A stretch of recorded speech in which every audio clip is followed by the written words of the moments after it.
Алматыда Елшін Ақмарал мен Елшін Жанерке есімді блогерлердің гейвіне қатысып, Hyundai Accent көлігін ұтып алдым деген азамат бір айдан бері сол көлікті ала алмай жүрмін дейді. Ол Елшіндер мені алдады деп есептейді. Ал күні кеше тілшімізге Сарыағаштағы Таскен ауылынан Балжан есімді тұрғын хабарласып, дәл осы гифке алданғанын айтты.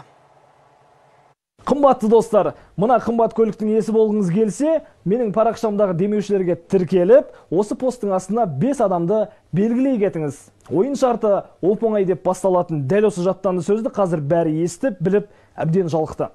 GIF ойындарының танымал болғаны сонша, блогерлар мен IT мамандары жеңімпазды анықтайтын түрлі бағдарламалар ойлап тауып, халықты алдауға көшті.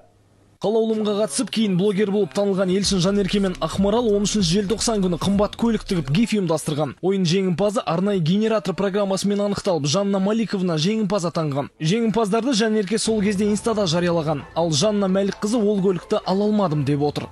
Бас жүлде Hyundai Accent ұтып алдым. Солай сонда кездестік. Кездескеннен кейін жаңағы енді содан басы ашылып тұр ғой, машина жоқ болып шықты. Бір ай өтті, маған организатор балдардан аласыз деген болатын, бірақ организатор балдардың өзі алдап. Ал IT маманы кез келген гифтегі бағдарламаны бір адамға ғана ұтыс шығатындай етіп жасауға болады дейді. Ұтысты мен саған бергім келеді. Сол үшін мен кез келген жерге Әлібек деп жазам. И одан кейін мына жерде мынандай батырма тұрады, қатысушылар тіркеу деген. Басамыз, міне. Өте сенімді ұтыстың жеңімпазы Әлібек, құттықтаймыз. 100 рет бассаңыз, 100 рет өзіңіз бана код, қандай исходный код бергеніңіз арқылы байланысты.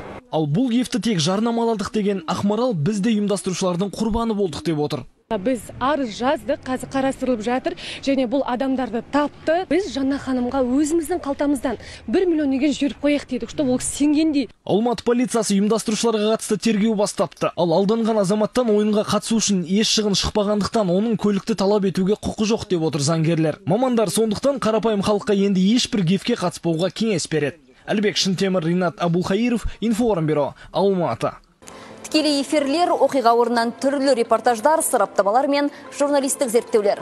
Ең маңызды және қызықты ақпараттар Информбюроның YouTube арнасында. Жазылыңыздар, ұнату батырмасын басып, пікір қалдырыңыздар. Информбюро, ақиқатын айтайық.